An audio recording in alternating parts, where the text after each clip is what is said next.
إن في خلق السماوات والأرض واختلاف الليل والنهار لآيات لأولي الألباب الذين يذكرون الله قياما وقعودا وعلى جنوبهم ويتفكرون في خلق السماوات. Bismillahirrahmanirrahim. Assalamualaikum warahmatullahi wabarakatuh. A'udzu billahi minasyaitonir rajim. Bismillahirrahmanirrahim. Innal hamdalillah nahmaduhu wa nasta'inuhu wa nastaghfiruh wa na'udzu billahi min shururi anfusina wa min sayyiati a'malina may yahdihillahu fala mudilla lahu wa may yudlilhu fala hadiya lahu. Asyhadu an la ilaha illallah wahdahu la syarika lah wa asyhadu anna Muhammadan abduhu wa rasuluh la nabiyya ba'da. Faqad qala ta'ala fil Qur'anil Karim. A'udzu billahi minasy syaithanir rajim. Bismillahirrahmanirrahim. Ya ayyuhalladzina amanu taqullaha haqqa tuqatih wa la tamutunna illa wa antum muslimun. Rabbi shrah li sadri wa yassir li amri wa hlul 'uqdatam min lisani yafqahu qawli. Amana wa qala Rasulullah sallallahu alaihi wasallam, man salaka tariqan yaltamisu fihi ilman sahalallahu bihi tariqan ilal jannah. Sadaqallahul azim.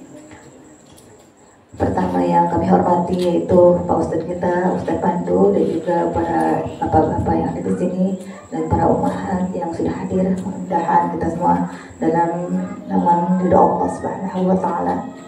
Salawat salam marilah kita limpahkan kepada manusia dengan Allah, yaitu baginda Nabi kita Muhammad sallallahu alaihi wasallam, serta para keluarga, para sahabatnya, para pengikutnya yang setia sampai akhir zaman nanti. Mudah-mudahan kita selanjutnya mendapatkan syafaat dan pertolongan dari Nabi Allah Nabi Muhammad SAW.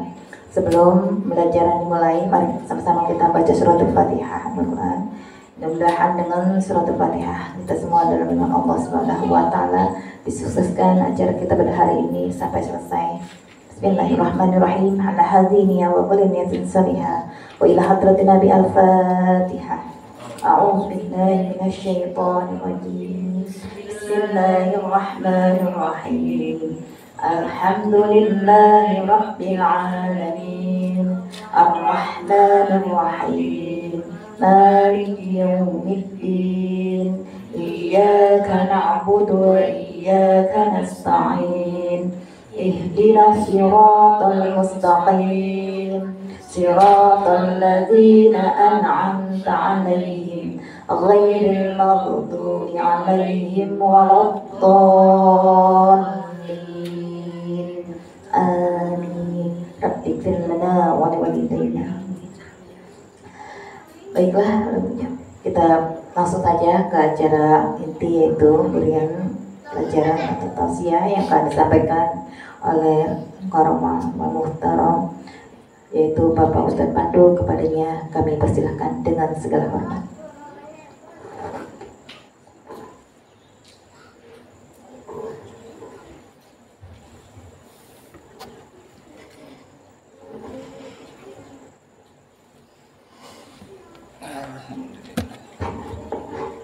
Bismillahirrahmanirrahim.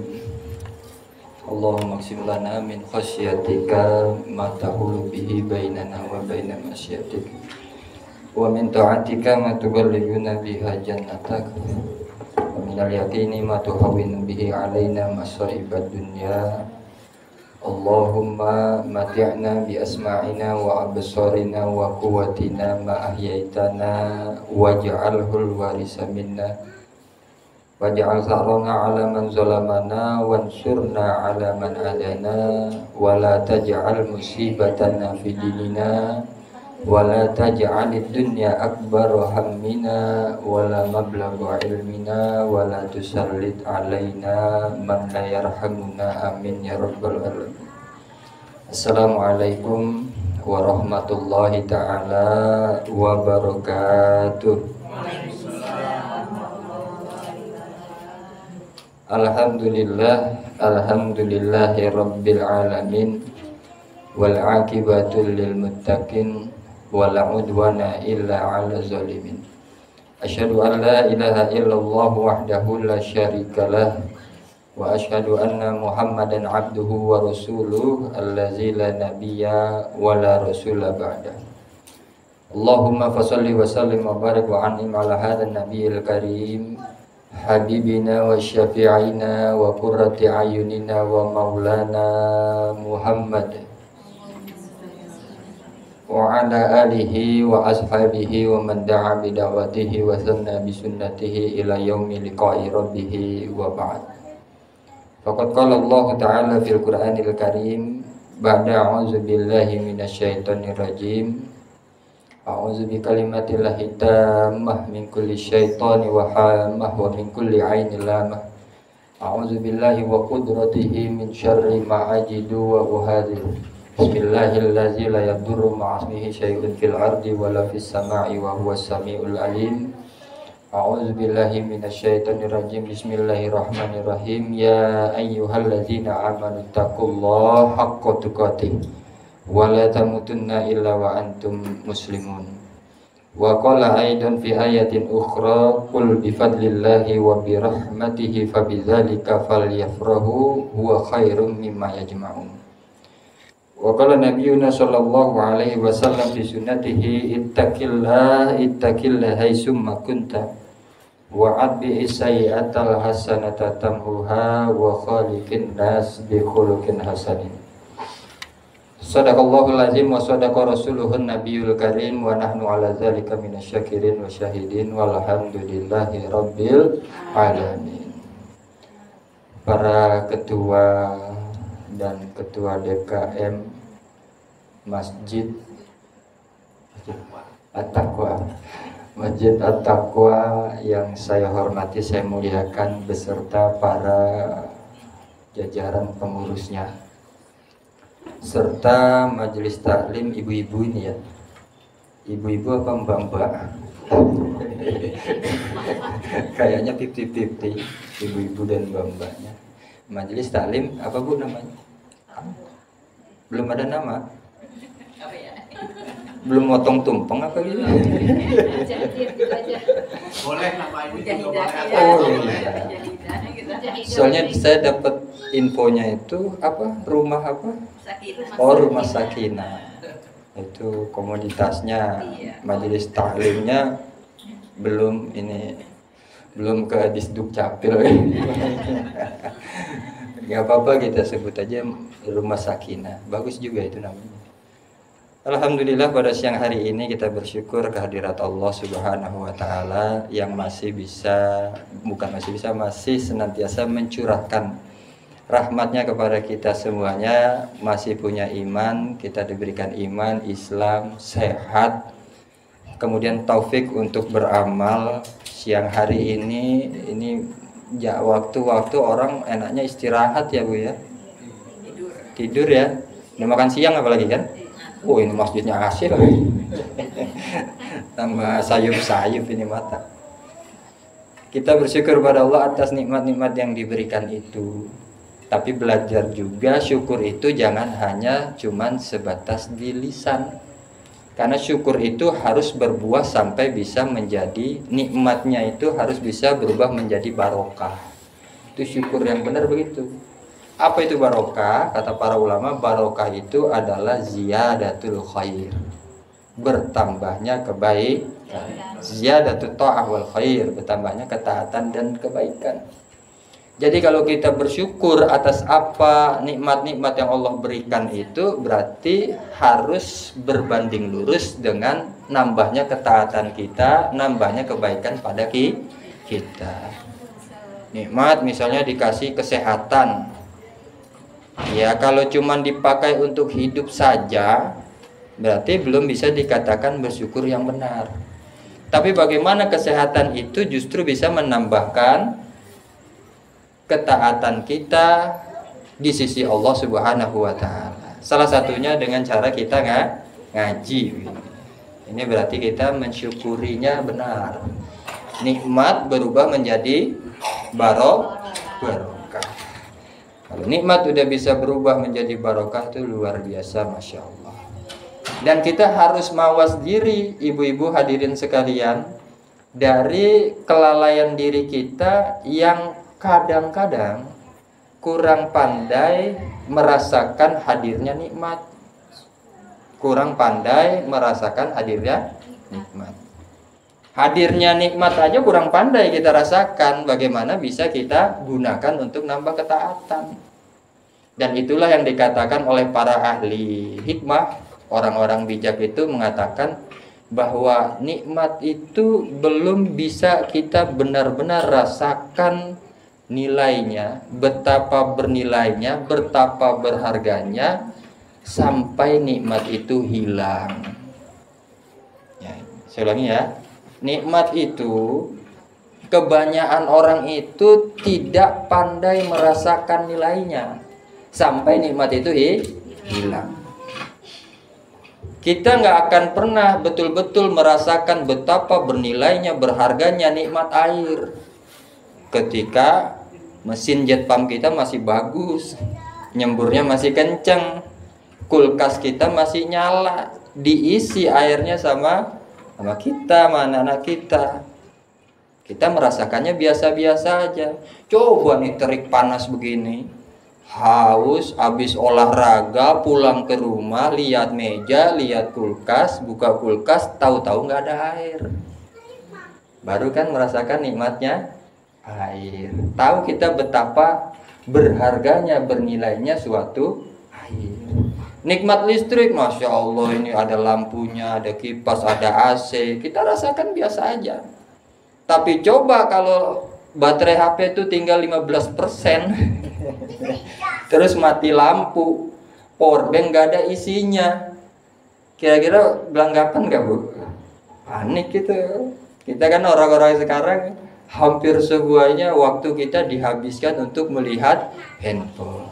Sono, Bu, di Ciputat. Kalau di sini mah enggak, insya Allah ya. Enggak beda jauh. Iya, bahkan bangun tidur itu bukan bersyukur dulu ruhnya udah dikembalikan sama Allah, tapi yang buru-buru yang dia cari adalah mana HP. Padahal notifnya nggak ada notif hadiah itu. Notifnya paling perkiraan cuaca. Makanya kita harus belajar bisa benar-benar bersyukur kepada Allah Subhanahu wa ta'ala. Kalau orang bersyukur kepada Allah aja nggak mampu, yakin nggak akan bisa berterima kasih kepada manusia. Man la yashkurillah la yashkurinnas. Siapa yang nggak bisa bersyukur kepada Allah, jangan diharapkan bisa berterima kasih kepada sesama manusia. Itu udah runutannya begitu. Nah, kita bersyukur kepada Allah, makanya kita pada siang hari ini ngaji, mempelajari ayat-ayat Allah. Tadi menarik tuh, namanya sakinah ya, Bu. Udah ditetapkan itu. Jadi tanggal keramat enggak? Tapi sakinah itu apa, Bu? Tahu nggak? Itu ngambilnya dari mana sakinah? Apa dari doa perkawinan? Biasanya kalau dengar-dengar, apalagi ada rumahnya tuh ya. Jangan-jangan memang buat tentram tuh. Untuk sakinah. Memang biasanya ibu-ibu hadirin sekalian, kalau kita dengar kata sakinah itu yang nempel di benak kita itu masalah tentang rumah tangga, harmonis. Padahal ayatnya bukan sakinah, tapi apa? Litaskunu ilaiha, surat Ar-Rum ayat 21. Di Al-Quran itu saya jadi ingat tuh pelajaran dulu waktu S1 tafsir Quran. Sakinah itu ada di 6 ayat, 3 surat dan 6 ayat. Tapi nanti coba cross check lagi ya.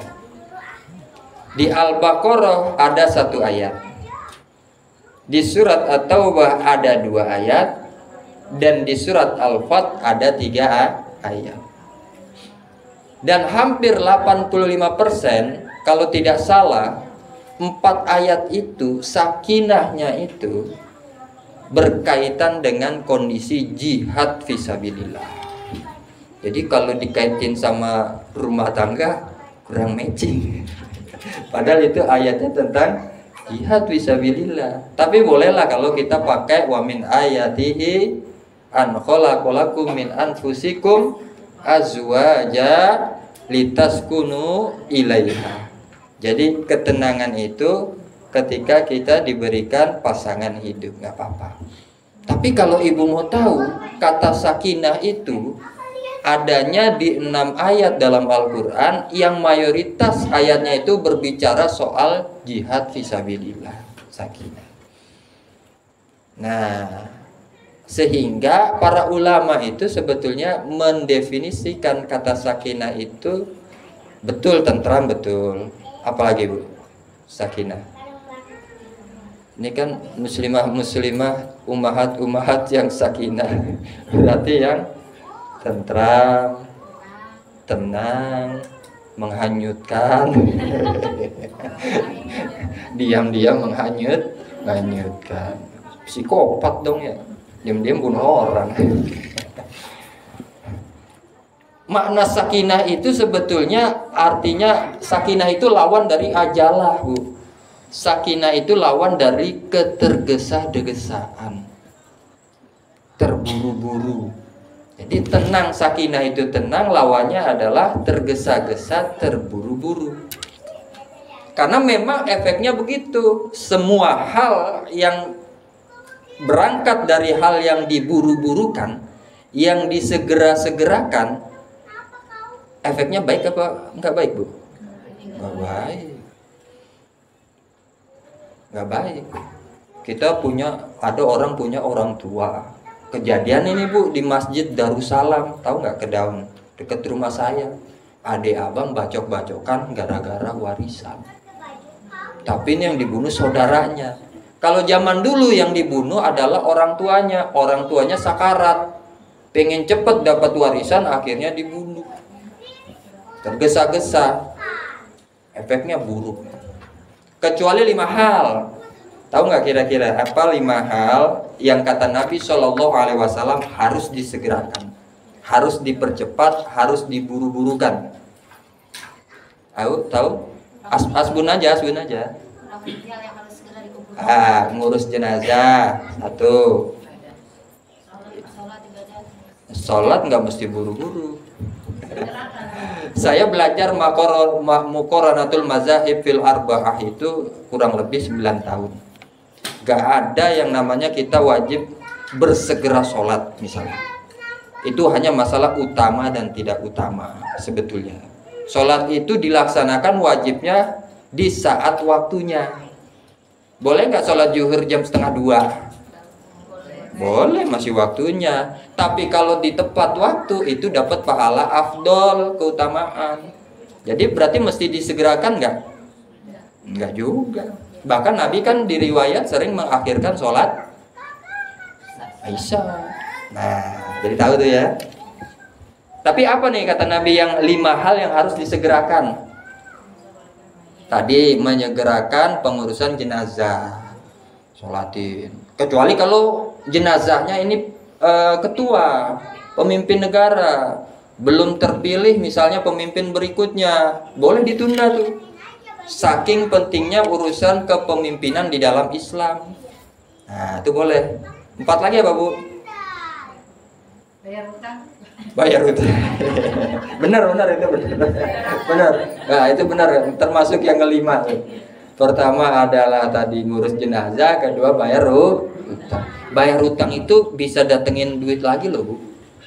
Kadang orang kita, Bu, bukan orang kita ya, Nigeria sana ya, punya utang, ada uangnya buat bayar, tapi ditunda-tunda. Sebetulnya itu yang bikin susah. Coba kalau kita punya utang, ada uangnya, langsung bayarin, ngundang uang yang lain itu. Bener deh. Cara yang paling cepat mendatangkan uang adalah mengeluarkan uang. Makanya kalau ada komunitas punya uang kas, tapi setiap bulan ada sisanya, wah nggak sehat itu. Uang kas harus habis setiap bulan. Berarti programnya berjalan. Nggak perlu ada duit ngendap-ngendap, ya kan? Dana darurat katanya. Dana darurat. Betul tuh tadi, membayar hutang, segerakan. Kalau ada uangnya langsung segerakan. Terus yang tiganya? Menikahkan anak daripada zina.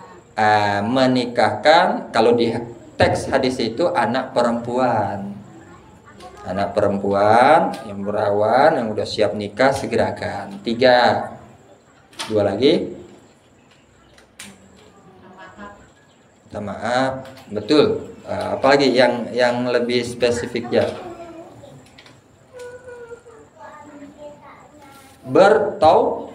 Taubat jangan ditunda-tunda, segera tuh. Ngurus jenazah, bayar hutang, apa lagi tadi? Menikahkan anak perempuan, kemudian taubat, satu lagi apa? Bukan. Apa satu lagi? Menjamu tamu. Tamu tuh jangan dianggurin, langsung dijamu. Apa yang paling istimewa ada di meja makan kita, di dapur kita, keluarin buat tamu. Itu tradisi orang Arab yang kemudian dijadikan syariat. Kalau dalam ilmu tarikhnya namanya, atau ilmu usul fikih namanya syar'u man qoblana. Syariat sebelum ditetapkannya syariat Islam, artinya itu tradisi tapi diteruskan, dikuatkan dengan dalil. Namanya syar'u man qoblana. Itu boleh. Jadi itu 5 hal yang harus disegerakan Ibu. Tapi kalau yang lainnya jangan buru-buru. Apalagi masalah ngebina orang, mencetak orang, nggak bisa buru-buru. Ada kaidah fikih itu mengatakan begini, manis ta'jala syai'un qabla awanihi ukiba hurmatihi. Siapa saja yang pengen cepet-cepet dapat sesuatu, maka dia akan dihukum gak dapat sesuatu itu. Pengen cepet-cepet dapat sesuatu, dihukum gak dapat sesuatu yang dia pengenin itu. Ya. Dan itu yang disebut kata Nabi orang-orang yang tergesa-gesa. Pengen orang itu baik. Misalnya kita punya teman ya Bu, misalnya punya teman masih suka hal-hal yang buruk. Kita kasih nasihat, kita dakwahin, sehari 2 hari bisa berubah nggak dia? Enggak. Tapi kita pengen ngotot, ayo kamu hijrah, ayo kamu jadi orang benar. Tidak mau melalui proses. Padahal dari lahir, sebelum lahir saja Allah sudah mengajarkan kepada kita proses. Namanya tadarruj. Kan sampai 9 bulan ibu mah paham dah. Kurang di perut ibu ya kan. Ya. Itu. Jadi lawan dari sakinah itu tergesa-gesa. Sakinah itu tenang. Sakinah itu berarti artinya apa? Tidak responsif sebetulnya. Kalau orang itu pelan-pelan, tidak buru-buru merespon hal-hal yang dari luar, kira-kira dia punya filter nggak ibu-ibu? Punya. Ini kan kebanyakan masyarakat Indonesia sumbu pendek semua orangnya. Misalnya, Bu, tadi saya ngelihat bapak di jalan sama perempuan. Tahu-tahu langsung pulang-pulang bapaknya dimarahin. Bukan ditanya dulu. Sama saya juga kaum laki-laki juga begitu, harus mikir juga. Tahu-tahu lihat rumah pada berantakan. Kok sampai urusan nyapu aja gak sempet. Ngapain aja di rumah? Apalagi pas dilihat, pas pulang istrinya lagi tiduran. Dipikirnya leha-leha baik di rumah seharian. Padahal dia gak tahu apa yang terjadi pada rumahnya itu waktu dia tinggalin. Jadi apa-apa itu nggak boleh kita responsif. Makanya kata para ulama, di antara obat yang paling baik untuk kondisi zaman fitnah ini adalah terkadang kita juga perlu cuek. Jadi semuanya itu nggak perlu kita komentari, nggak perlu kita sikapi lah.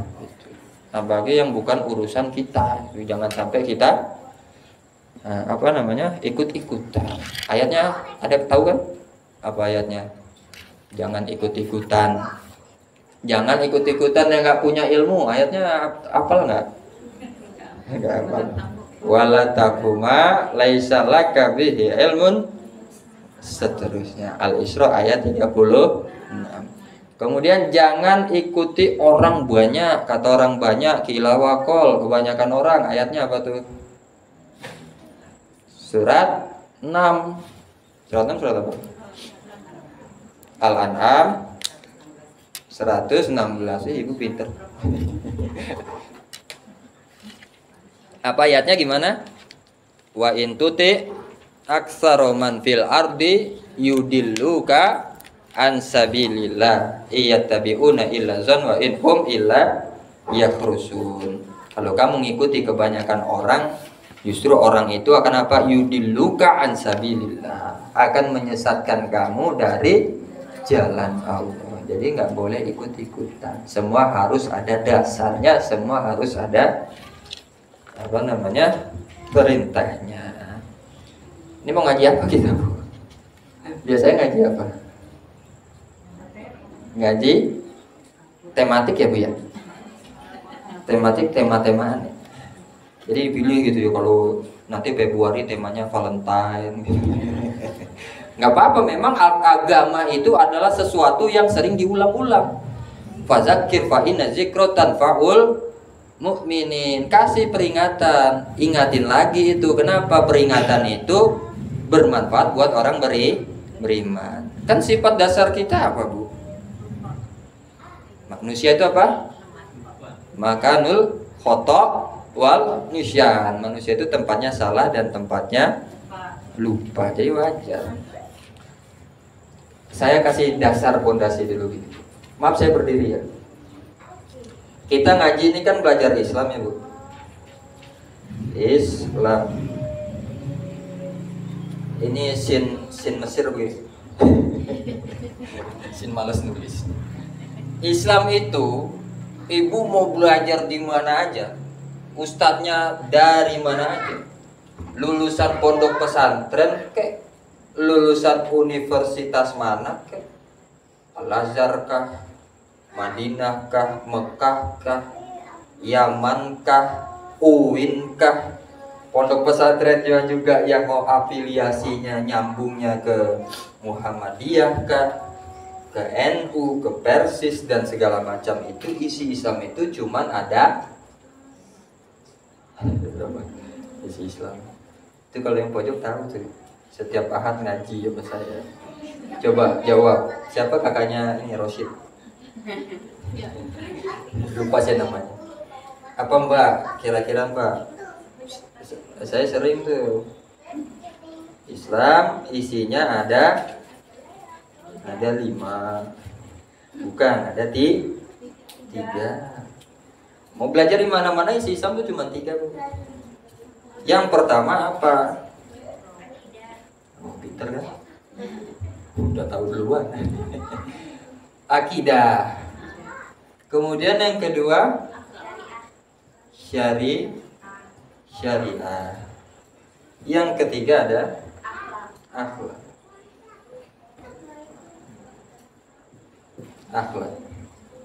Ini mau belajar di mana aja, isi Islam tuh cuma itu.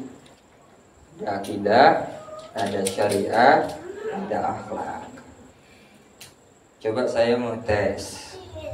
Kalau misalnya Nabi mengatakan begini, wailul lil aqabi minan nar. Neraka wail bagi tumit atau 2 mata kaki yang tidak terbasuh sempurna. Masuknya kemana itu? Akidahkah, syariahkah, atau akhlak? Wail itu kalau zaman kita, guru-guru kita itu menafsirkannya neraka. Palung yang dalam itu namanya wail. Kan banyak di Al-Quran ya. Apa aja tuh?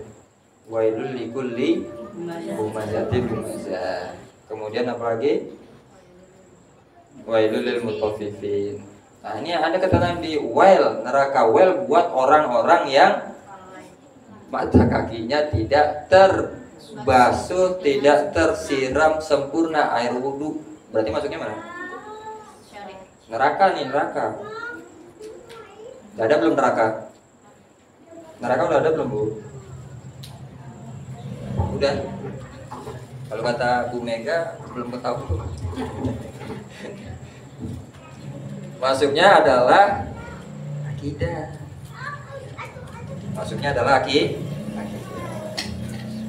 Kalau Nabi SAW mengatakan jangan kamu israf. Israf itu apa?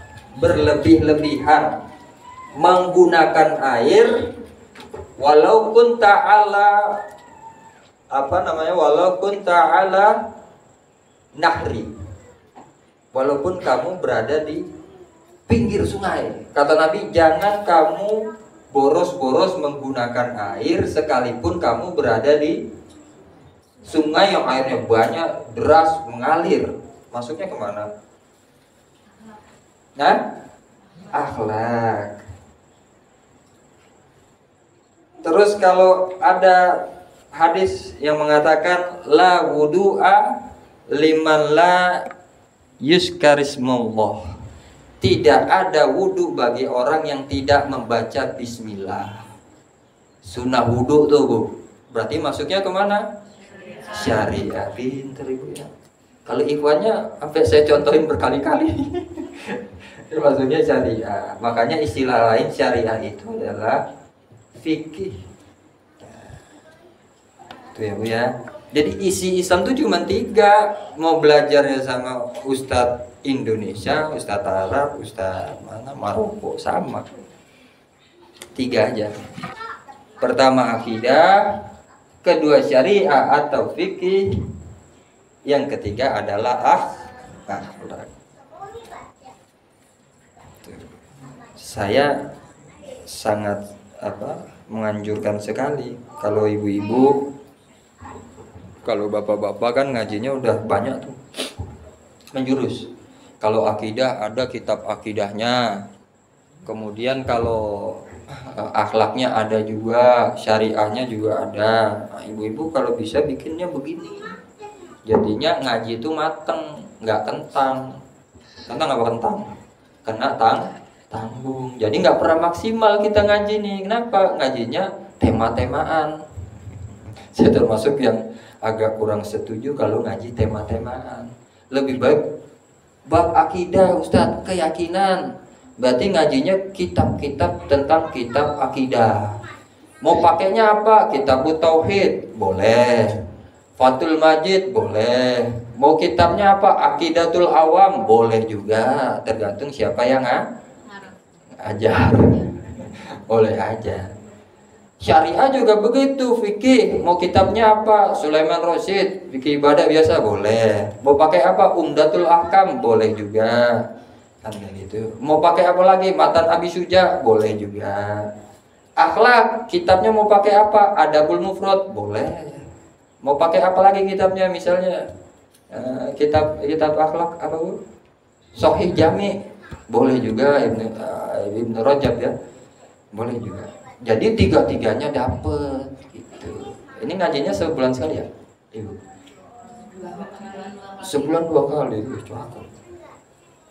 Mudah-mudahan ilmunya nafi. Nafi itu bermanfaat. Nah, ilmu bermanfaat tuh gimana tuh? Sering kita ngomong ilmu bermanfaat. Tapi gimana ilmu bermanfaat? Bisa dikerjakan. Ingat pas momentumnya ada, Bu. Contoh misalnya, kita lagi di pesawat, tiba-tiba keingetannya tadi kayaknya masuk zuhur nih. Fikihnya gimana ya? Fikih sholat di pesawat, harus bersucinya gimana ya? Pernah belajar misalnya dari Ustadz Komar misalnya.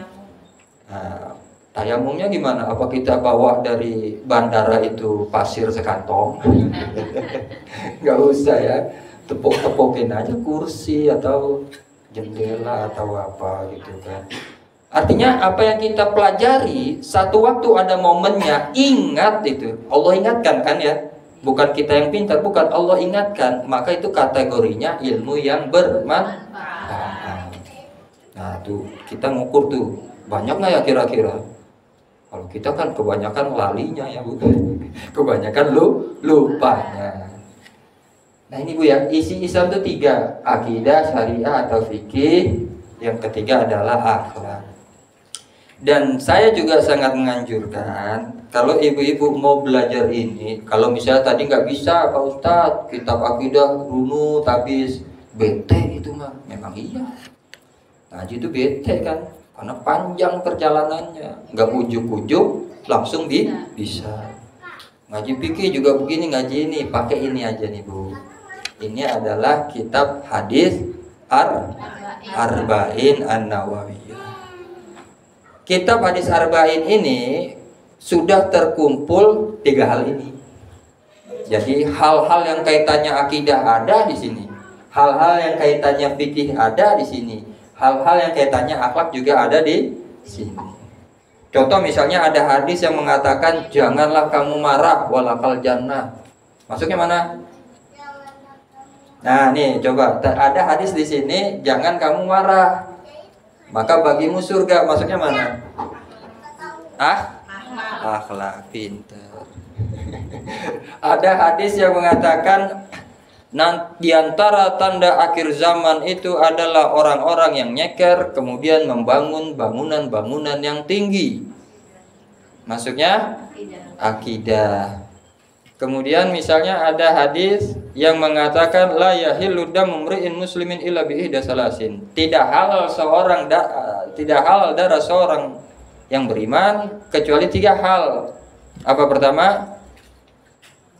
As-sayyibu zani. As-sayyibu zani itu artinya orang yang telah atau pernah menikah kemudian berzina. Harus diapain tuh? Rajam. Rajam itu apa? Iya dihukum, rajam dihukum. Cambuk juga dihukum Bu. Tapi cambuk sama rajam sama apa beda? Kalau rajam apa? Batu apa? Batu sungai. Batu kapur. Digalikan lubang. Jadi dikumpulin itu orang-orang di tengah lapang. Digalikan itu lubang, dipendem badannya segini setengah. Kemudian dilemparin batu, tapi nggak terlalu kecil, nggak terlalu besar. Tetap sakit. Memang sampai harus mati. Tapi matinya itu gugurin semua dosanya. Setelah itu enak nggak dia? Nasab akan jadi terjaga. Nggak banyak pelecehan kepada perempuan. Kalau syariat apa tadi? Rajam itu diterapkan. Sekarang kan perempuan nggak aman kemana-mana. Jangankan perempuan saja kalau malam-malam lewat Gunung Sindur ngeri-ngeri sedap. Bagi perempuan. Nah, itu paham ya? Nah, makanya saya coba hari ini siang ini sampai jam berapa ya? Saya kalau ngaji begini Bu, ngasal aja ngomong. Apa yang ada di kepala aja. Ini nggak ada tisu ya Bu? Beler saya ini. Mohon maaf ya Bu ya. Emang orang Ciputat begini Bu. Dekat pasar. Kalau ini kan Gahau komplek. Kalau Ciputat dekat pasar Bu. Sekarang ya Lisa nih kaumihi bahasa kaumnya. Ada yang punya bawa HP? Buka aja hadis Arba'in yang ke-25. Nah, saya lupa tadi ngeprintin. Kita kaji yang hadis 25 aja Bu ya. Insyaallah bermanfaat. Enggak ada ya Bu ya. Yang enggak ada enggak apa-apa, nyimak dengerin aja.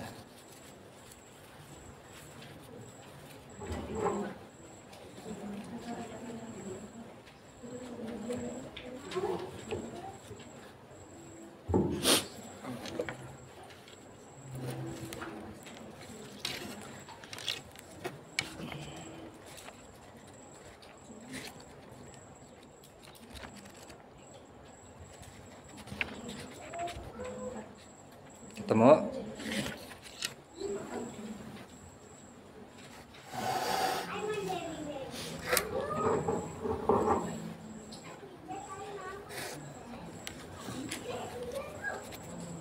Al-hadisu khamis wal isrun.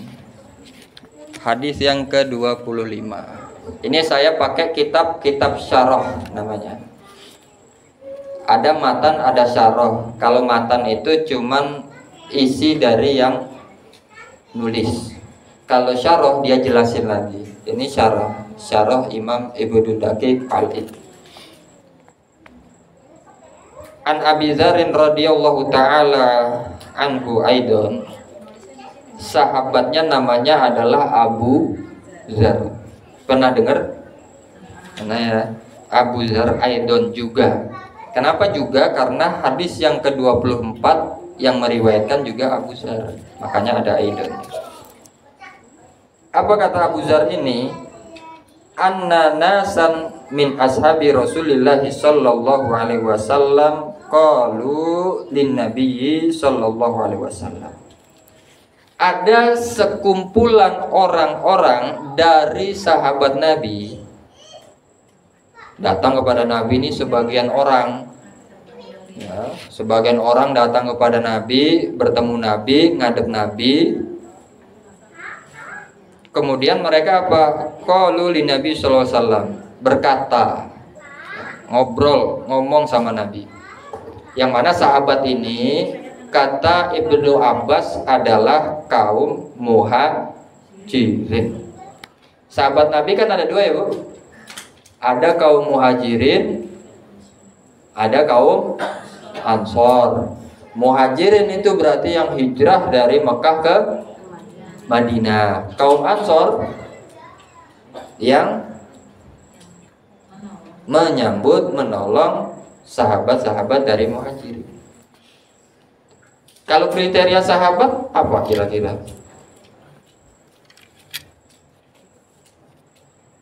Orang bisa dikatakan sahabat itu apa kira-kira? Kalau Uwais Al-Qarni sahabat bukan? Hah? Pernah dengar kan kisahnya? Uwais Al-Qarni. Dia ketemu sahabat yang lain nggak? Ketemu. Jadi yang namanya sahabat itu ada kriterianya. Yang pertama apa? Dekat. Kalau jauh?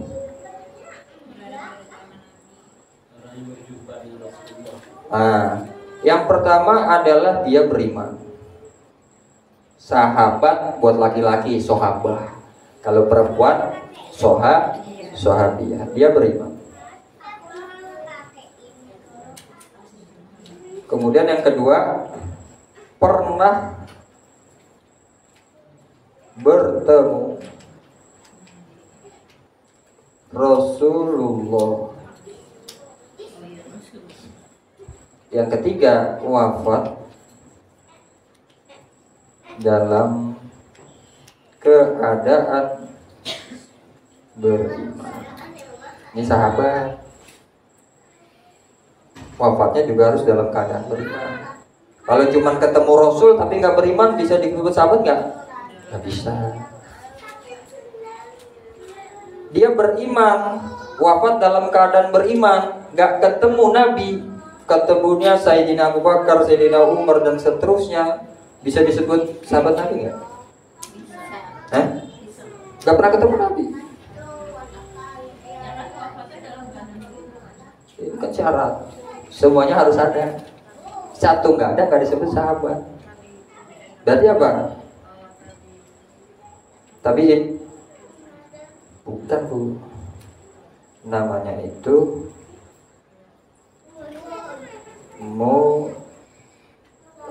Mukhadram. Baru dengar ya? Alhamdulillah. Jadi kasih ilmu sama Allah nih Bu.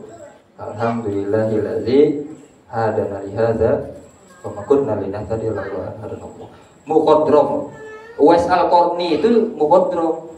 Baru setelahnya itu adalah tabi'in, tabi'ut, tabi'in.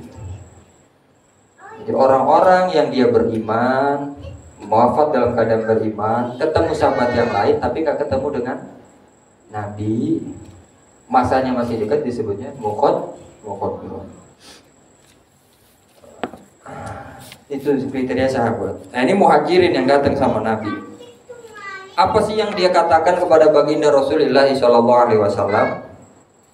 Beliau mengatakan, ya Rasulullah, zahaba ahlud dusuri bil ujur.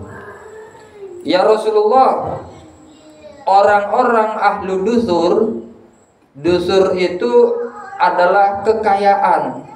Berarti kalau ahlu dusur berarti yang punya banyak harta, banyak kekayaan. Zahaba, telah pergi, telah mendahului kami, nyolong setar dia ya Rasulullah. Orang-orang itu dengan apa? Bil ujuri, ajrun, dengan pahala-pahala mereka. Kemudian mereka mengatakan juga yusalluna kama nusolli, mereka sholat sebagaimana kami sholat. Wa yasumuna kama nasumu, mereka juga puasa saum sebagaimana kami puasa saum. Wa yatasaddaquna bi fudulil amwalihim, tapi mereka bisa bersedekah banyak dengan apa? Fadilah harta-harta mereka. Sampai sini pertanyaannya, yang para sahabat tadi datang ke Nabi itu, mereka itu tidak sukanya terhadap sahabat yang kaya-kaya itu karena hartanya, atau karena merasa yang kaya itu amalnya lebih banyak. Amalnya lebih banyak. Sahabat tuh hatinya aneh ya Bu. Entahlah terbuat dari apa itu mereka. Jadi mereka itu tidak pernah ada sedikit pun kepada saudaranya itu merasa terganggu dari apa yang dia miliki berupa dunia. Nggak ada. Tapi kalau mereka datang pada Nabi mengatakan apa? Dia mah enak ya Rasulullah tuh, pahalanya bisa banyak karena duitnya banyak. Na'udzubillah summa na'udzubillah min dzalik. Kalau keadaan kaum muslimin hari ini justru melihat saudaranya yang berlebih, malah timbulnya hasad, keluar ain, keluar ghibah, keluar. Itu orang kok kelihatannya nggak pernah kerja, tapi duitnya banyak ya. Dia aja gaptek, padahal kan banyak sekarang ya, cari cuan dari rumah ya. Bisa lewat modal handphone, jangkauannya bisa lebih luas.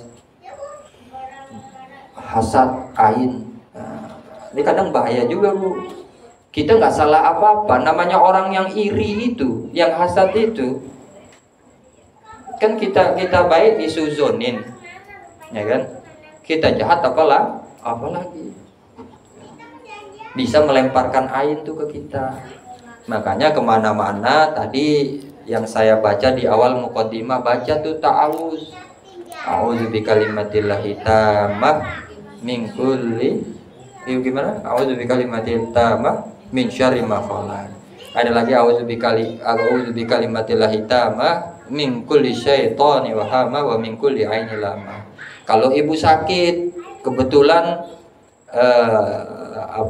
sudah malam, mau ke dokter, kira-kira kurang pas waktunya, tempelin di yang sakit. Misalnya kepala pusing, tempelin ini tangan, baca bismillah 3 kali. Bismillah, bismillah, bismillah. A'udzubillahi wa qudratihi min syarri ma ajidu wa hazidu. Kok sembuh juga Ustaz? Coba kasih 100.000, ya kan? Kalau udah 100.000 nggak sembuh juga, wah. Itu sunnah-sunnah yang hari ini mungkin dilupakan oleh kita. Berobat pakai tanah, udah pernah belum Bu? Ngeludah, habis jatuh atau apapun. Temen saya Bu, padahal kita sama-sama main properti. Cuman sayangnya dunia properti itu kan dunia banyak mafia ya Bu ya. Broker-broker, biong-biong itu calo-calo banyak yang ngaku-ngaku pemilik tanah. Akhirnya rugi lah, sampai benar-benar keadaannya itu terpuruk, nggak punya uang apa-apa, saking tawakalnya anaknya ditaruh di depan, buka bajunya, taruh di tanah, ketempel tanah. Dia berdoa kepada Allah, saya nggak punya apa-apa, silakan tentukan takdirmu untuk anak saya. Seketika sembuh itu, seketika sembuh, ya kan? Tawakal ya. Maka para sahabat kalau kita lihat dari hadis ini, mereka itu bukan iri terhadap harta sahabat yang kaya, tapi mereka itu Gimana caranya ya Rasulullah saya bisa nyusul mereka dari sedekah-sedekah mereka? Mereka bisa dapat pahala sedekah-sedekah. Mereka juga sholat, mereka juga puasa, kayak gitu. Kami bisa sholat, bisa puasa, sedekahnya nggak banyak. Berarti kan bagus ya. Namanya apa? Fastabiqul khairat, bagus. Ya mereka tahu kalau harta itu mereka nggak bisa dapetin, apalagi sahabat itu kaya dan miskin itu pilihan. Kaya dan miskinnya para sahabat itu pilihan. Kan konsep harta apa kata Hasan Al-Basri? Rizki itu adalah, harta itu apa? Halalnya hisab, haramnya azab. Jadi dua-duanya dipertanggungjawabin tuh. Yang halalnya dihisab, yang haramnya azab. Apa gimana? Kenapa orang muslim harus sampai ngiri dengan harta gitu ya? Gak ada. Justru ukuran kebaikan orang itu kalau di sisi Allah itu apa? Mayyuridillahu bihi khairan yufaqihu fiddin. Barang siapa yang dikehendaki baik oleh Allah, maka dia akan difaqihkan dalam urusan agama. Jadi ukuran baik di mata Allah, di sisi Allah itu sejauh mana pemahaman dia terhadap Islam dan pengamalannya tentunya. Ya. Kemudian Rasul mengatakan, "Awalaisa qad ja'ala lakum ma tasaddaqun?" Bukankah Allah ini telah menjadikan sesuatu atau banyak hal itu untuk bisa disedekahkan? Jadi berarti kan pikiran sahabat ini yang datang ini bahwasanya bersedekah itu hanya dengan harta. Rasulullah kasih pertanyaan retorik nih. Bukankah Allah telah menjadikan banyak hal yang bisa disedekahkan, bukan hanya harta artinya. Kemudian beliau bersabda melanjutkan, "Inna bikulli tasbihatin shadaqah, wa kulli takbiratin shadaqah, wa kulli tahmidatin shadaqah, wa kulli tahlilatin shadaqah." Namanya tasbih, namanya takbir, namanya tahmid, namanya tahlil itu adalah sedekah. Kalau tahmid apa? Subhanallah. Kalau takbir, Allahu Akbar. Kalau apa ini? Tahmid, Alhamdulillah. Kalau tahlil, la ilaha illallah. Itu sedekah, Bu. Duitnya nggak punya, makanya itu. Bahkan kata Nabi SAW, ada kalimat thayyibah yang kalimat itu kalau dibaca dapat memberatkan mizan.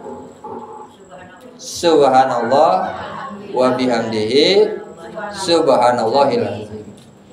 Ada juga asma Allah, kalimat zikir, kalimat thayyibah yang kalau dibaca dengan penuh keyakinan dapat mempercepat qabul dan mengubah takdir. Mau tahu nggak? Saya nih Bu, kalau berdoa, maka kata istri saya kalau doa bersama tuh, doa berjamaah, kata istri saya, Abi doanya ini nggak tahu diri, kelewatan. Doa bukan Bu, nggak tahu diri. Nih saya baca ya. Contoh minta duit nih. Allahumma rzuqni rizqan halalan thayyiban katsiran bi ghairi fikri. Bila ta'ab wala nasab bila fikrah. Coba. Kurang ajar gak tuh? Melunjak gak? Allahumma rzuqni rizqan halalan thayyiban. Ya Allah berikanlah saya, rizkikanlah saya rizki yang halalan thayyiban. Katsiran. Banyak, mubarakan. Bila fikrah. Tanpa mikir. Bila ta'ab. Tanpa capek-capek, bila nasab tanpa ada hitungan. Masih kurang ajar. Jadi mau punya banyak rezeki yang berkah, yang halal, yang thayyib, nggak mau mikir, nggak mau capek, nggak mau ada perhitungan. Ya nggak apa-apa. Nggak apa-apa sama Allah kan? Bahkan harus begitu kita Bu. Allah itu Ar-Razzaq Dzu Quwwati Matin. Allah itu yang Maha memberi rezeki, Dzu Quwwati Matin, yang punya kekuatan nggak tertandingi. Kadang kenapa kita masih doa kita banyak yang nggak kabul, kita yang cancel doa. Coba nih contoh, diuber-uber punya tagihan mendesak 10 juta, dia tahu penghasilannya cuma 100.000 misalnya, nggak kekejar kira-kira, tapi dia berdoa sama Allah, ya Allah tolong saya bulan ini butuh 10 juta buat bayar ini. Harusnya kan amin ya, amin selesai gitu kan. Tapi setelah doa dia, apa ya bisa ya, dari mana jalannya ya? Masih ragu. Jadi Allah ditaker-taker pakai akalnya. Ini orang muslim tenanan apa bukan? Kalau orang muslim beneran nggak usah pakai gitu. Ayat gimana ayatnya? Bukan. Ayat doa. Ud'uni fastajib lakum. Doalah kamu kepadaku fastajib lakum. Apa terjemahnya itu? Pasti aku akan berikan. Kalau diterjemahkan niscaya aku, niscayanya ganti, pasti aku akan berikan. Mau minta apapun pasti yakin. Jadi jangan kita yang meng-cancel doa kita. Dan jangan juga kita sampai mengartikan ikhtiar kita ini yang mendatangkan rizki. Itu salah nih. Apalagi ibu-ibu. Karena emang ibu-ibu, mohon maaf ya, kaum perempuan itu lemah masalah ibadah batin. Ya. Bapaknya udah keluar, dagang, bawa gerobak, panas-panasan. Tiba-tiba pulang ke rumah nggak bawa uang sepeser pun. Dimarahin bapaknya, gimana sih Pak? Dagang apa ngetem doang? Cari tempat yang ramai, padahal udah keluar. Karena memang Allah nggak memberi rezeki ditentukan dengan ikhtiar kita, nggak ada urusan. Bahkan kalau kita mau kaji akidah lebih dalam, kalau kita berkeyakinan rizki kita itu tergantung dari ikhtiar kita, bisa kufur. Tapi kufur guna kufrin, kafir kecil. Tapi bahaya nggak kalau kafir kecil juga? Bahaya. Allah ngasih rizki itu nggak berdasarkan ikhtiar kita. Mazhab Imam Malik tuh. Tapi memang begitu. Makanya nyari rizki jangan sampai ganggu istiqomah. Justru ayat yang pasti itu intan surullah yansurukum. Tolong agama Allah, Allah akan nolong kamu. Ayat yang pasti itu apa? Wa may yattaqillah yaj'al lahu makhraja. Kamu bertakwa, Allah kasih jalan keluar. Yang nggak pernah pasti apa? Kita nyari duit, kita ikhtiar dapat duit, nggak pasti. Siapa yang bilang pasti? Teman-teman banyak yang ojol misalnya. Emang kalau udah nyalain aplikasi udah pasti dapat rezeki? Enggak juga, belum tentu. Udah gitu dibela-belain terus. Bang, ada undangan ngaji nih. Gimana ya bang? Narik baru dapat 1. Udah berapa jam? Ada 4 jam. Kagak mikir, harusnya tinggalin aja ya. Udah 4 jam baru dapat orderan cuma 1, masih bertahan lagi. Harusnya ngaji ini kan bisa datengin wasilah rizki. Nih umat Islam ini keyakinannya masih mencela-mencela, masih lemah. Dari doanya aja tadi begitu kan. Apa iya ya? Apa iya ya? Allah diraguin. Ya males Allah ngabulin. Benar nggak Bu? Iya. Doa kayak saya Bu tuh. Mau nggak Bu? Tadi. Amalin Bu. Ya Allah kasih saya rezeki yang banyak, yang halal, yang thayyib, nggak mikir, nggak capek, nggak ada perhitungan. Bahasa Indonesia ya Pak? Apa Bu? Pakai bahasa Indonesia Pak? Nggak apa-apa boleh. Bahasa Arab ribet ya Bu. Tukar-tukar.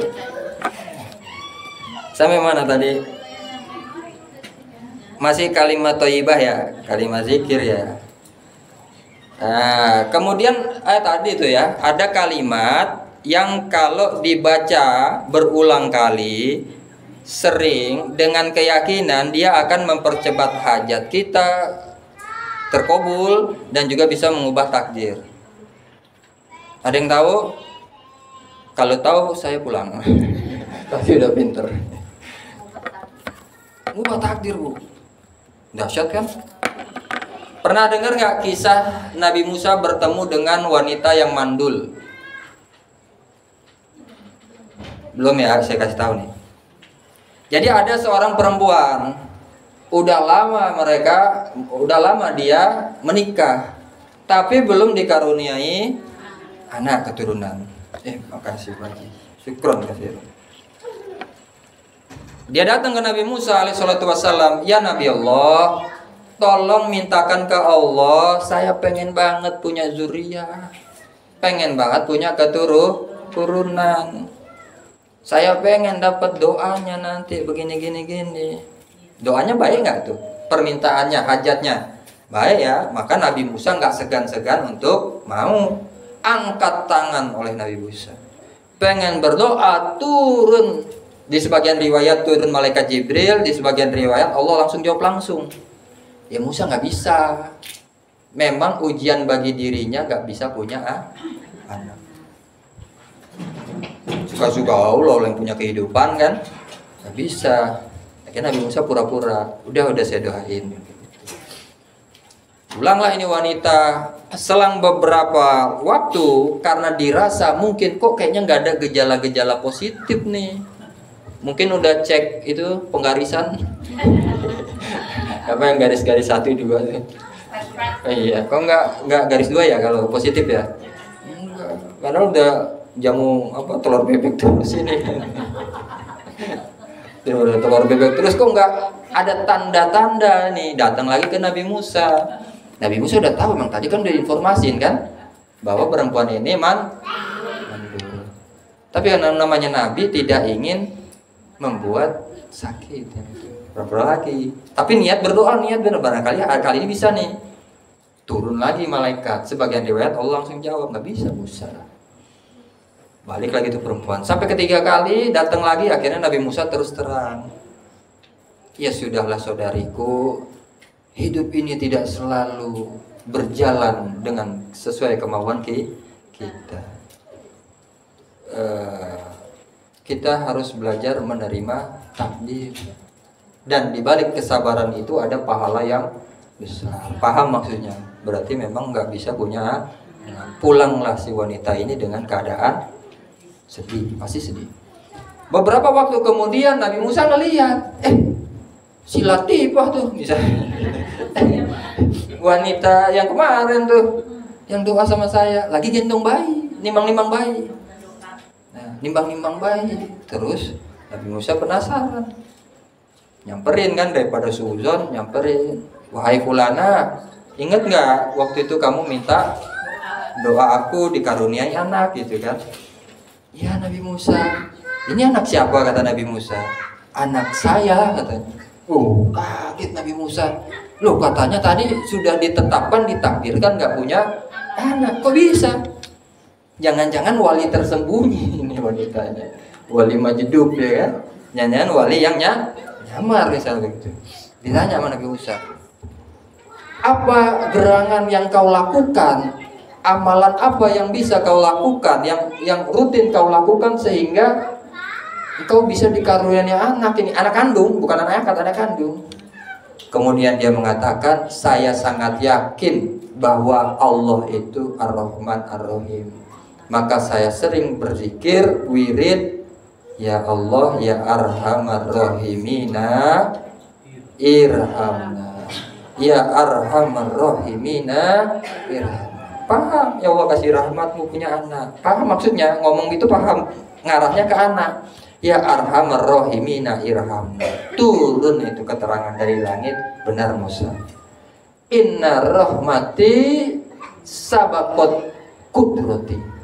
Langsung Allah mengatakan, Inna rahmati sabaqat kudrati. Bahwasanya sesungguhnya rahmatku itu mendahului takdirku. Jadi rahmat Allah itu begitu luas, Bu.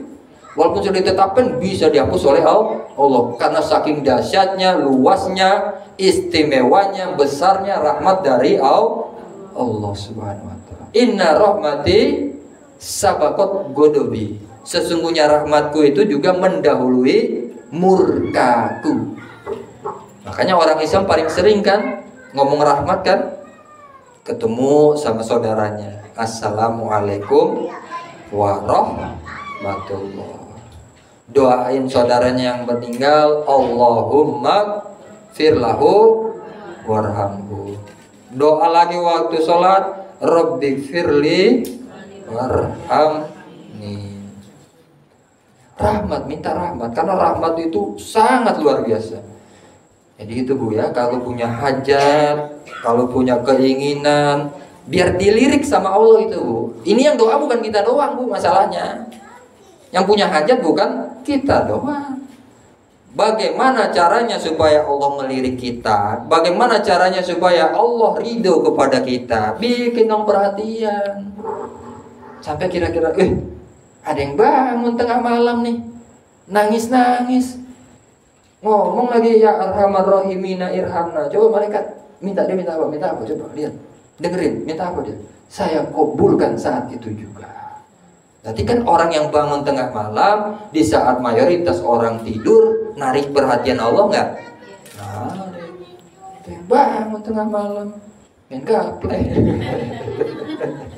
Nggak dapat ya. Ya gitu ya. Ini apa jam berapa, Bu? 12 terus ini.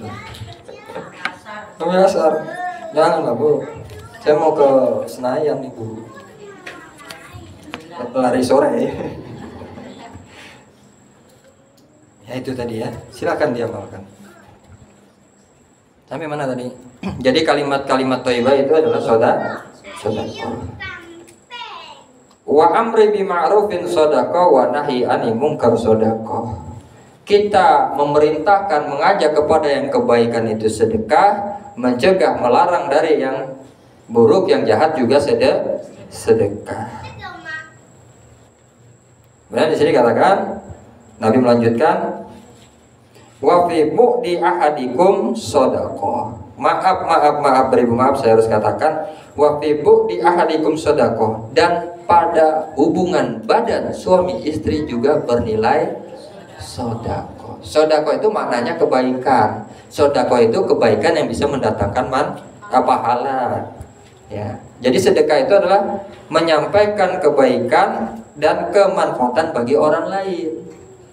Dan ini sedekah ini adalah perkara yang tinggi, yang agung, yang luar biasa. Bahkan Allah juga bersedekah. Kapan Allah bersedekah? Saat kapan Allah bersedekah?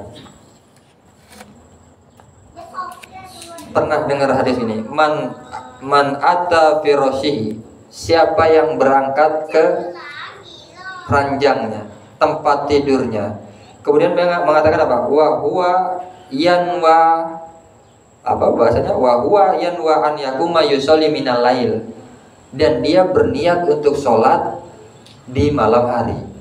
Ibu sudah wudu, sudah baca muawizat, ya kan, 3 kul, tiup, usap-usap, siap-siap tidur, niat tuh bangun malam buat sholat. Kemudian apa kenyataannya? Faqalabathu ainuhu, matanya mengalahkan sholatnya itu, ngantuk bablasan karena habis nguli, capek. Tidur yang paling nikmat itu kan tidur di saat badan lelah-lelahnya, nikmat sekali itu, dan gak berasa kayak baru tidur udah bangun. Itu tidur paling enak itu, Bu, paling nikmat, nggak berasa, tapi badan tahu-tahu seger. Ya. Dia beranjak ke tempat tidur, pasang niat buat bangun malam, ibadah, sholat malam, tapi kenyataannya matanya mengalahkan niatnya itu. Hatta asbah, sampai pagi hari. Apa kata Allah Subhanahu wa ta'ala dalam diskusi ini? Kutibalahu manawa, tapi tetap dicatat sesuai apa yang dia niatkan. Wa kana naumuhu shadaqatan, dan tidurnya itu diberikan pahala karena sedekah dari Allah. Allah ngasih sedekah pahala karena dia udah niat untuk ibadah. Kemudian kalau kita misalnya berangkat safar, kan ada ya keringanan untuk sholat. Ya.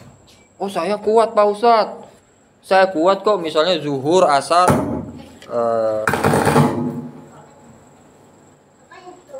ada syaiton ya.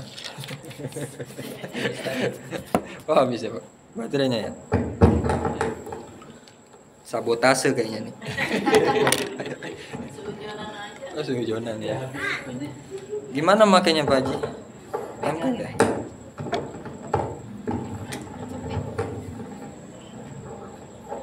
Ya, bagaimana tadi?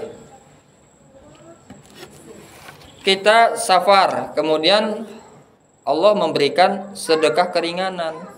Yang 4 jadi 2, yang 3 tetap 3, yang 2 habis. Tetap 2 ya, nggak boleh. Nah itu juga ya. Dan sodakoh juga kan yang ingin dilakukan oleh orang-orang yang di dalam kubur. Karena sedekah itu amalnya kontan loh Bu.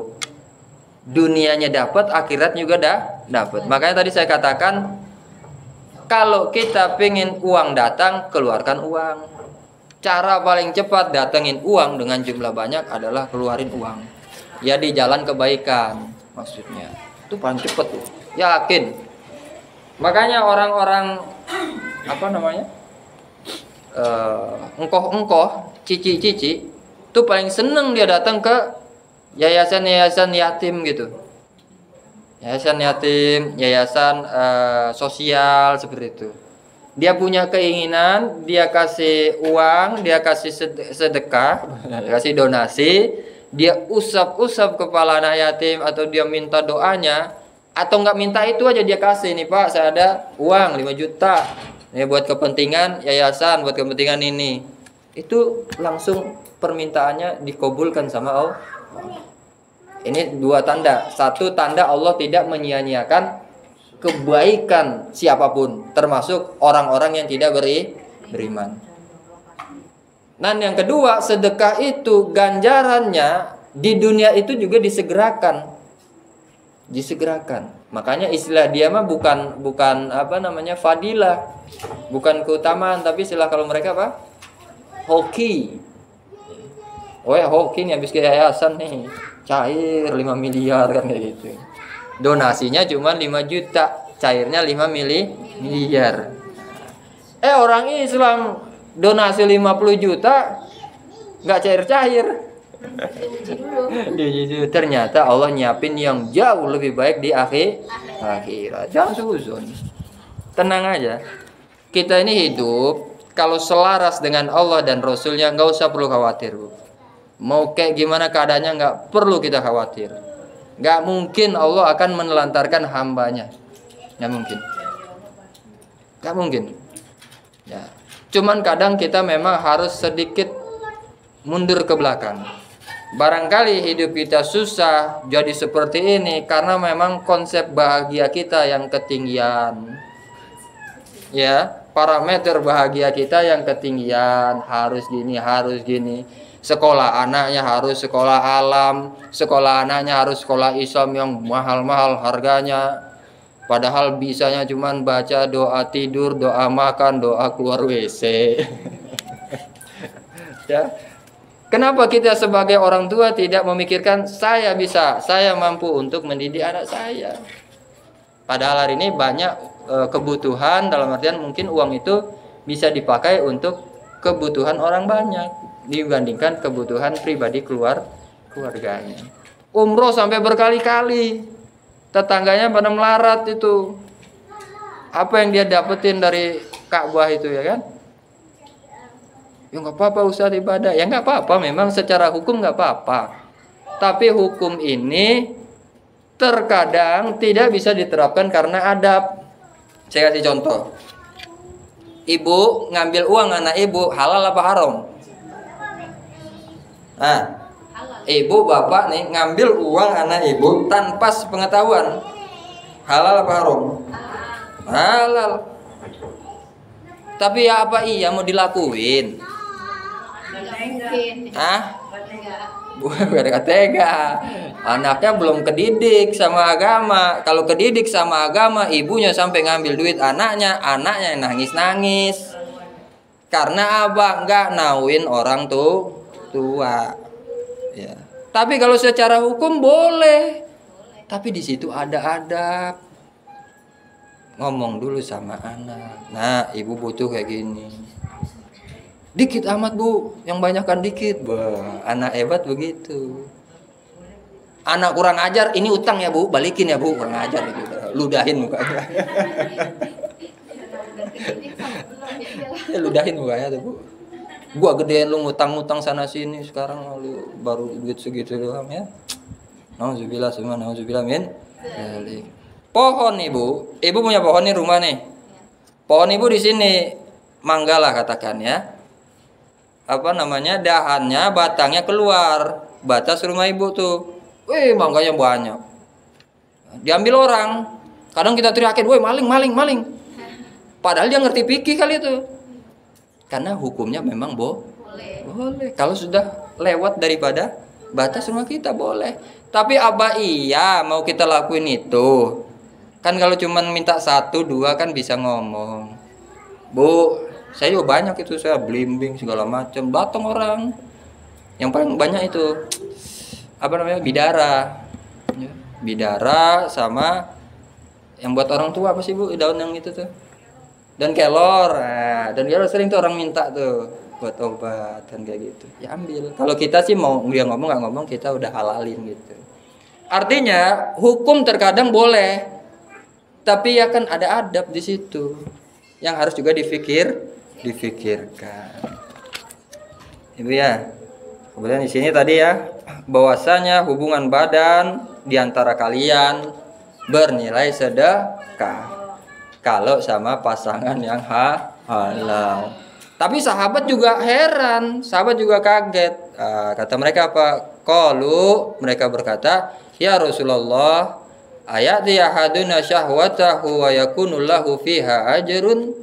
Apakah kalau kami mendatangi atau menyalurkan syahwat kami, maksudnya ke istrinya itu dapat pahala, dinilai pahala? Hubungan badan nih Rasul, bukan sholat, bukan baca Quran. Masa dapat pahala? Mungkin para sahabat mempertanyakan seperti itu. Maka Rasul menjawab, qala Rasul bersabda, "Ra'aitum law wada'a fi harami akana 'alaihi wizr. Fa kadzalika idza wada'a fil halali kana lahu ajr." Rawahu Muslim.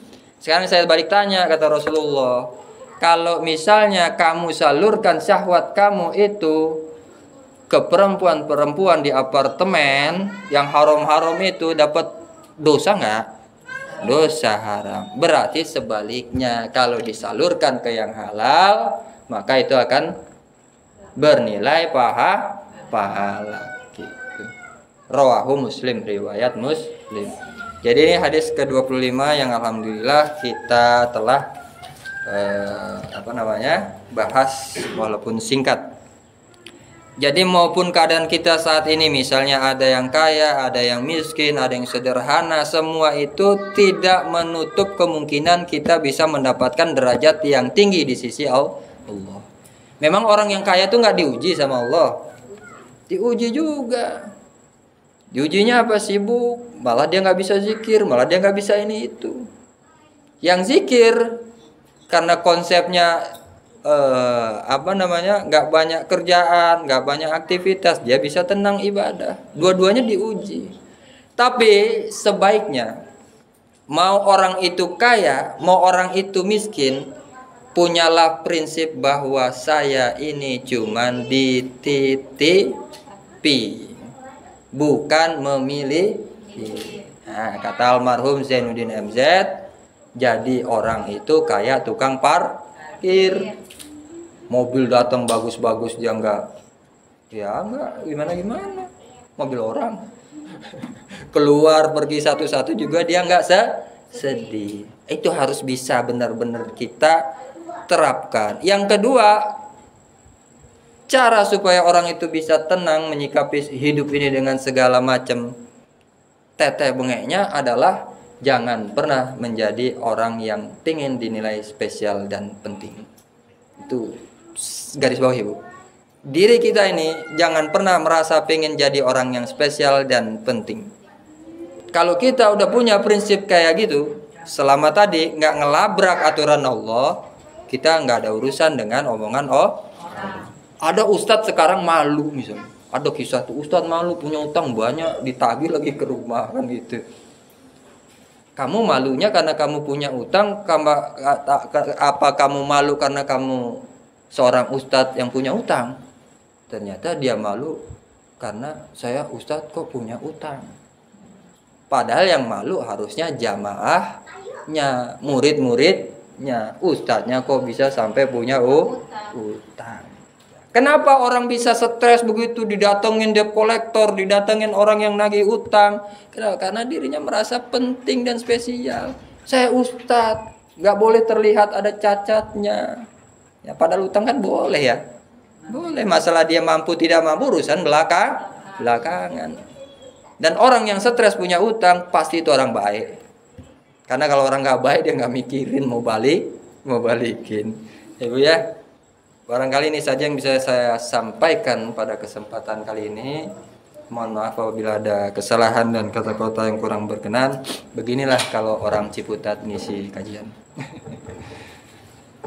Tanya jawab atau ditutup? Ada yang mau bertanya? Silakan.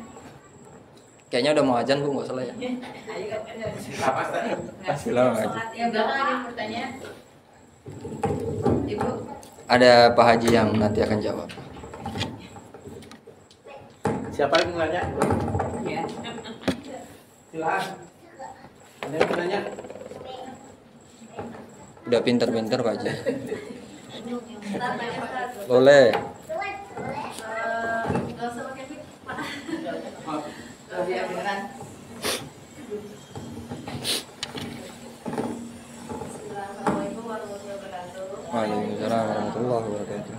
Untuk bab doa ya Ustaz tadi ya yang cerita tentang Nabi Musa dengan salah satu wanita yang asli ya yang mandul itu. Terus seandainya ada kondisi di mana ya mungkin kan kadang-kadang seperti ya yang belum berjodoh, yang belum apa namanya ketika sudah menikah juga belum punya keturunan atau belum semacamnya ya kalau orang belum nikah ditanya kapan nikah, orang udah nikah kapan punya anak, udah punya anak pertama kapan punya anak kedua, itu kan selalu berkelanjutan seperti itu ya Ustaz ya. Terus seandainya dalam situasi itu kan akhirnya yang mungkin awalnya dia berdoa ataupun terus sampai dengan berapa tahun berapa ini sampai akhirnya mungkin dia sudah dalam tahap menerima gitu ya ketika itu menerima sampai mungkin yaudah deh nggak pernah berdoa dalam bab itu lagi gitu Ustaz ya karena ada beberapa mungkin kekhawatiran ketika mungkin ada aja gitu pikiran misalkan jodohnya udah datang tiba-tiba nanti rumah tangganya begini rasa kekhawatiran itu ada atau misalnya mau punya anak belum punya anak terus ketika mungkin ketika kita punya anak nanti kondisi anak kita begini atau seperti apa yang di luar dugaan kita lah gitu mungkin dengan melihat kanan kiri gitu sampai akhirnya dia sudah tidak berdoa itu lagi apakah itu menjadi sebuah disalahkan atau tidak misalkan itu sudah tidak ada pengharapan bab itu gitu apakah tetap kita harus tetap berdoa untuk meminta ataupun sudah stop di situ gitu mungkin itu aja sih. Iya. Putus asa sih tidak, cuma maksudnya ada harapan mungkin sudah sudah menerima Allah berikan alhamdulillah Allah tidak berikan ya tidak terlalu yang gimana di jalannya hidupnya ya ada gitu loh. Apakah itu menjadi sebuah tidak boleh ataupun memang tidak apa-apa gitu? Mungkin gitu. Boleh nggak atau nggak boleh ya? Ya. Langsung jawab apa ada lagi? Langsung jawab atau ada lagi? Langsung jawab ya. Kalau kata Sayyidina Umar, janganlah kamu mengkhawatirkan doamu yang belum terwujud, tapi khawatirkanlah dirimu yang telah lelah untuk berdoa. Ini ukuran kita ya. Panjang sekali. Nabi Ayub berapa tahun tuh minta kesembuhan? Lama ya. Nabi Yusuf, Nabi Yunus, Nabi Adam bahkan. Kalau nggak ketemu kodenya nggak diampun-ampunin itu Nabi Adam. Ketemunya apa kodenya Nabi Adam? Bersolawat. Nah, ada solawatnya baru diajarin Allah nih doanya gini, Rabbana zalamna. Jadi memang gitu. Sekali lagi batas kita ini makhluk, artinya batas kita ini ibadah. Doa itu ibadah, artinya kita lakukan itu. Yang dikabul atau tidaknya itu urusan Allah. Pertama di situ.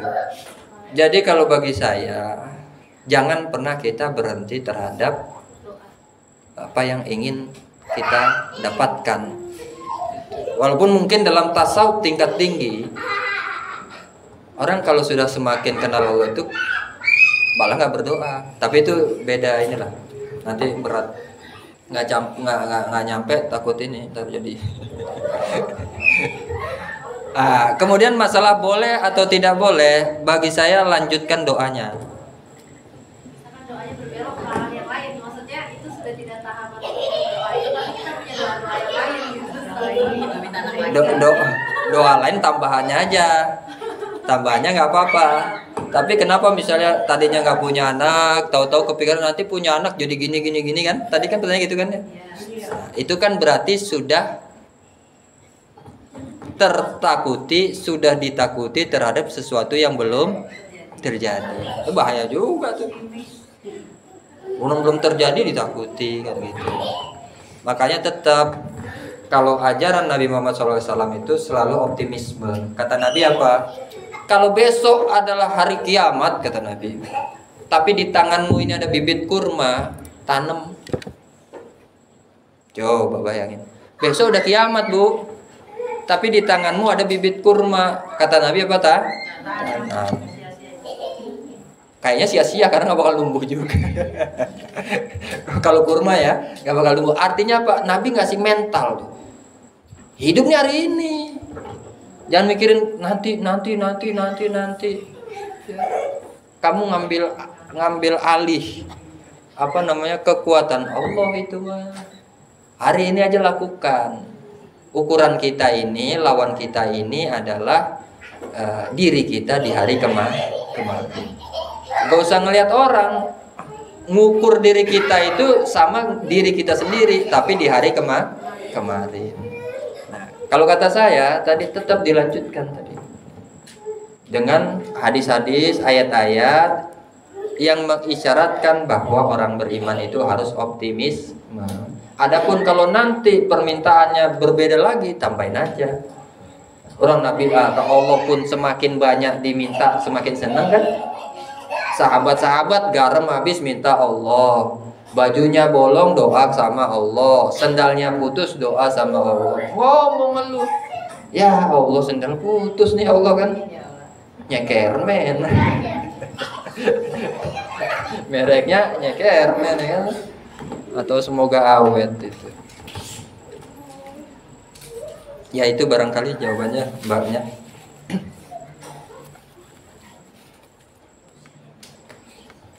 Sudah ya, karena aku juga punya Ya, dari saya cukup sekian. Udah kan Bi? Nggak ada. Oh. Ada persiapan. Baik, saya cukupkan ya. Wallahu a'lam bishawab. Mohon maaf apabila ada kesalahan. Assalamualaikum warahmatullahi wabarakatuh.